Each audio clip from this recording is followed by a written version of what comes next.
क्या तुम्हें भी लगता है कि तुम बहुत सेंसिटिव हो, छोटी छोटी बातें तुम्हें इमोशनल कर देती है? कोई इमोशनल मूवी देखते हो और रोना आता है, जिंदगी में जो सपना देखा था वो हासिल होता देख आंखें भर आती है, जैसे कोई एक तड़पन है, कोई एक एहसास है, किसी एक इंसान की दुखद कहानी है जिसे देख मन भर आता है। या फिर आप सोचते हो रोना तो कमजोर लोगों का काम है, मर्द रोता नहीं, या जो रोता है वो इमोशनली वीक होता है। तो ये वीडियो आपके लिए, क्योंकि इस टॉपिक के बारे में बात करना बहुत जरूरी है। तो पहले ये समझते हैं आखिर होता क्या है जब कोई जल्दी रोता है। बाहर से जो दिखाई देता है वो तो सिर्फ आंसू होते हैं, लाल आंखें होती है, लेकिन अंदर अंदर पूरी दुनिया होती है। साइंटिफिकली बात करें तो हमारे ब्रेन में एक छोटा सा पार्ट होता है जिसे अमिग्डाला कहते हैं। ये वो जगह है जो इमोशन को प्रोसेस करती है। डर, दर्द, खुशी, नॉस्टैल्जिया, ओवरवेल्म सब यहाँ प्रोसेस होता है। और कुछ लोगों में ये अमिग्डाला थोड़ा ज़्यादा सेंसिटिव होता है। अब इसका मतलब ये नहीं कि उनका ब्रेन गलत है, इसका मतलब ये है कि उनका ब्रेन इमोशनल चीज़ें ज़्यादा डीपली और ज़्यादा क्विकली पकड़ लेता है, जैसे एक पावरफुल एंटीना। ये कोई डिफेक्ट नहीं है, ये अलग तरह का वायरिंग है, और इस वायरिंग की अपनी एक खूबसूरती है। ज्यादा फील करना ये कोई प्रॉब्लम नहीं है, ये सिर्फ एक अलग तरह का होना है। एक बात समझो, आंसू हमेशा दर्द से नहीं आते, ये बहुत इंपॉर्टेंट बात है। बहुत लोग सोचते हैं कि रोना मतलब दुखी होना, लेकिन ऐसा नहीं है। कभी कभी आंसू तब आते हैं जब कोई चीज या फीलिंग इतनी इनोसेंट और प्योर होती है कि हम उसे अंदर रख नहीं पाते। जब कोई हमसे वो चीज कहता है जो हम सुनना चाहते थे पर किसी से कहने की हिम्मत नहीं होती। जब कोई मोमेंट इतना परफेक्ट होता है कि दिल भर आता है खुशी से। ये आंसू अलग होते हैं, ये आंसू एक्चुअली एक रिलीज होते हैं, एक प्रेशर वॉल्व खुलता है और बॉडी थोड़ी हल्की हो जाती है। ठीक वैसे जैसे बारिश से पहले आसमान भारी होता है और बारिश के बाद सब कुछ क्लीन, फ्रेश और लाइट लगता है। तुम्हारी फीलिंग उस आसमान की तरह है और आंसू वो बारिश है।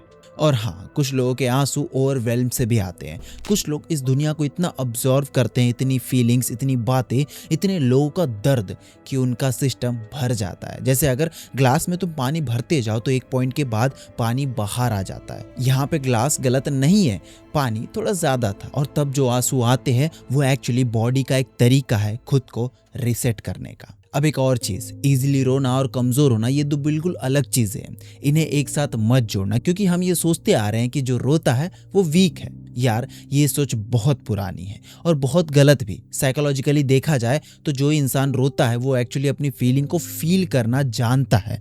वो उन्हें दबाता नहीं, वो उन्हें इग्नोर नहीं करता, वो उन्हें अंदर फ्रीज नहीं करता, वो फील करता है और फिर रिलीज करता है। और ये रिलीज ये बहुत हेल्दी है। अब सोचो उस इंसान के बारे में जो कभी नहीं रोता। वो स्ट्रांग लगता है बाहर से, लेकिन वो जरूरी नहीं कि वो स्ट्रांग हो अंदर से। कभी कभी वो सिर्फ नम होता है, उसने इतना दर्द दबा रखा होता है अंदर इतने सालों से कि अब चाहे भी तो आंसू नहीं आते। और इस नमनेस की एक कीमत होती है, एक बहुत ही भारी कीमत, क्योंकि जब हम फीलिंग को अंदर बंद करते हैं वो फीलिंग सिर्फ फीलिंग नहीं रहती, वो बॉडी में स्टोर होती रहती है। सर दर्द होता है, टेंशन होता है, नींद नहीं आती, एक अजीब सी हैवीनेस जिसे तुम एक्सप्लेन नहीं कर पाते, बस वो हमेशा साथ रहती है। तो वो इंसान जो रोता है वो अपने सिस्टम को प्रोसेस करने दे रहा है, वो इमोशनली अलाइव है। आंसू में एक चीज होती है जिसे कॉर्टिसोल कहते हैं, ये स्ट्रेस हार्मोन है। जब तुम रोते हो तुम लिटरली अपने स्ट्रेस बॉडी से बाहर निकालते हो। आंसू फिजिकली थेरेप्यूटिक होते हैं, ये रिसर्चर्स ने प्रूव किया है। तो अगली बार जब कोई कहे इतना क्यों रोते हो, तुम उन्हें सिंपली बताओ मैं अपना स्ट्रेस रिलीज कर रहा हूं। तुम कैसे करते हो? और अगर आपने भी कभी महसूस किया होगा कि रोने के बाद बहुत ही मस्त नींद आती है तो नीचे कमेंट करके जरूर बताना अपने एक्सपीरियंसेस। चलो अब बात करते हैं उन सिचुएशंस की जो इजीली रोना ट्रिगर करती हैं। और ये ट्रिगर्स अलग अलग लोगों के लिए अलग अलग होते हैं। कुछ लोग मूवीज में रोते हैं, कुछ लोग कोई पुराना गाना सुन के रोते हैं, कुछ लोग किसी दोस्त की तकलीफ सुन के रोते हैं, कुछ लोग जब फ्रस्ट्रेट होते हैं, जब वर्ड्स नहीं आते तब रोते हैं, कुछ लोग तब रोते हैं जब कोई उनसे बिना किसी वजह के भी काइंड रहता है। ये ट्रिगर्स अलग क्यों हैं? क्योंकि हर इंसान की इमोशनल हिस्ट्री अलग होती है। जिस चीज ने तुम्हें ज्यादा टच किया है जिंदगी में, जिस चीज ने तुम्हारे अंदर कोई गहरा घाव छोड़ा है, वो चीज जब फिर से सामने आती है तो आंसू आते हैं। एक इंसान जो बचपन में बहुत अकेला रहा, वो एक फिल्म में अकेले कैरेक्टर का सीन देख के टूट जाता है। सिर्फ इसलिए नहीं कि सीन अच्छा था, बल्कि इसलिए कि वो सीन में खुद को देख पा रहा था। एक इंसान जिसने बहुत मेहनत के बाद कुछ अचीव किया, वो किसी दूसरे की सिमिलर स्ट्रगल को सुन के रोता है, क्योंकि वो रास्ता जानता है, वो दर्द कैसा लगता है ये उसे पता है। एम्पैथी और मेमोरी जब जुड़ती है तो ये आंसू बाहर आते हैं। ये एम्पैथी वाली बात थोड़ी और समझते हैं। कुछ लोग इस दुनिया में बहुत ज़्यादा एम्पैथेटिक होते हैं, मतलब वो दूसरों की फीलिंग को अपनी फीलिंग की तरफ फील करते हैं। ये एक न्यूरोलॉजिकल चीज़ है। हमारे ब्रेन में मिरर न्यूरॉन्स होते हैं। ये वो ब्रेन सेल्स है जो तब फायर होते हैं जब हम किसी को कुछ फील करता हुआ देखते हैं, जैसे हम खुद वो फील कर रहे हैं। ये न्यूरॉन ही वो वजह है कि तुम किसी को रोते हुए देखते हो तो तुम्हारी आंखें भी भर आती हैं। ये न्यूरॉन ही वो वजह है एक मूवी में किसी कैरेक्टर के दर्द को तुम अपने सीन में फील करते हो। ये न्यूरॉन्स ही वो वजह है कि किसी की जेन्युइन खुशी देख के तुम्हारे अंदर भी खुशी महसूस होती है। हाईली एम्पैथेटिक लोगों में ये मिरर न्यूरॉन बहुत स्ट्रांगली काम करते हैं। ये लोग दूसरों के दर्द अपने दर्द जैसा फील कर पाते हैं। ये एक गिफ्ट है, और हाँ, कभी कभी ये बर्डन भी लगता है, क्योंकि जब तुम इतने ऑब्जर्व करते हो तो खुद और दूसरों के बीच की लाइन ब्लर हो जाती है। तुम कंफ्यूज हो जाते हो कि ये दर्द मेरा है या इसका, और तब सिस्टम ओवरवेल्म होता है और तब आंसू आते हैं। अब एक और टाइप का रोना है जो बहुत कॉमन है और जिसके बारे में लोग बात नहीं करते। वो है सप्रेस्ड इमोशन की वजह से रोना। कुछ लोग होते हैं जो दिन भर परफेक्टली नॉर्मल रहते हैं, सब कुछ हैंडल करते हैं, ऑफिस में प्रोफेशनल रहते हैं, घर में रिस्पॉन्सिबल, दूसरों के सामने हमेशा ठीक नजर आते हैं। कोई उन्हें देख के कह ही नहीं सकता कि ये इंसान अंदर से कुछ कैरी कर रहा है। और फिर एक दिन छोटी सी चीज होती है, कोई गाने की एक लाइन, कोई फिल्म का एक छोटा सा सीन, या किसी दोस्त का एक सवाल, यार तुम सच में ठीक हो, और वो टूट जाता है। रोना शुरू हो जाता है और बंद ही नहीं होता। वो खुद भी कंफ्यूज हो जाता है, क्या हो गया है मुझे, ये तो बहुत छोटी बात थी। यार वो छोटी बात की वजह से नहीं रो रहा, वो इन हजारों दबी हुई फीलिंग की वजह से रो रहा है जो ना जाने कितने वक्त से उसके अंदर लॉक थी। वो सीन, वो गाना, वो सवाल सिर्फ एक चाबी थी। दरवाजा पहले से ही भर चुका था, चाबी ने सिर्फ उसे खोला है, और जो बाहर आया वो सब वही था जो काफी वक्त से अंदर कहीं दबा हुआ था। साइकोलॉजिस्ट इस चीज को इमोशनल फ्लडिंग कहते हैं।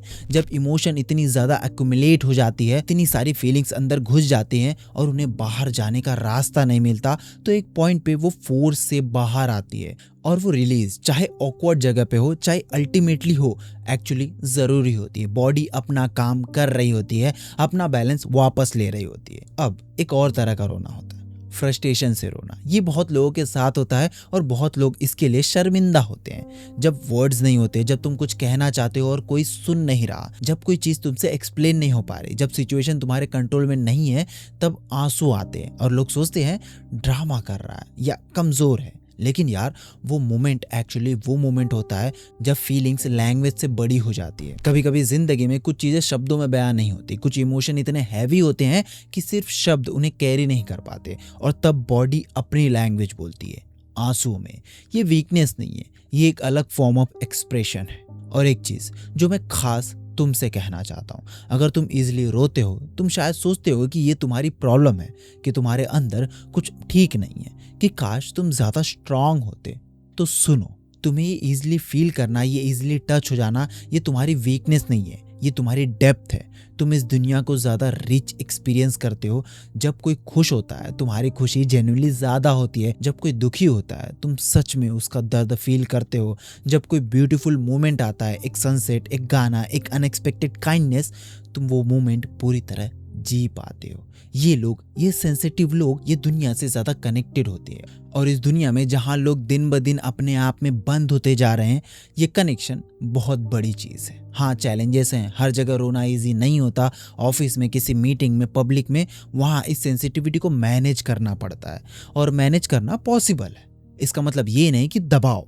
मैनेज करने का मतलब है कि तुम अपनी फीलिंग को अंदर एक्नॉलेज करो। ये इमोशनल रेगुलेशन है, एक स्किल है जो सीखी जा सकती है धीरे धीरे। और ये स्किल सिर्फ इसलिए नहीं कि दुनिया कंफर्टेबल रहे, बल्कि इसलिए कि तुम खुद कंफर्टेबल रहो अपनी सेंसिटिविटी के साथ। और अगर तुम्हारी लाइफ में कोई ऐसा इंसान है जो जल्दी रोता है, प्लीज उन्हें ड्रामा क्वीन मत बोलो, प्लीज उन्हें ओवर सेंसिटिव मत कहो, प्लीज उन्हें ये मत समझो कि वो इतने क्यों फील करते हैं, क्योंकि वो पहले से ये सवाल खुद से बार बार पूछ रहे होते हैं। तुम्हारा ये कहना सिर्फ एक और वॉल ऐड करता है उनके अराउंड, जो दरवाजा तुम्हारा प्यार खोल सकता था, तुम्हारा ये जजमेंट उसे और टाइट कर देता है। बस उनके पास रहो, बस ये कहो मैं यहाँ हूँ, फील करो, कोई बात नहीं।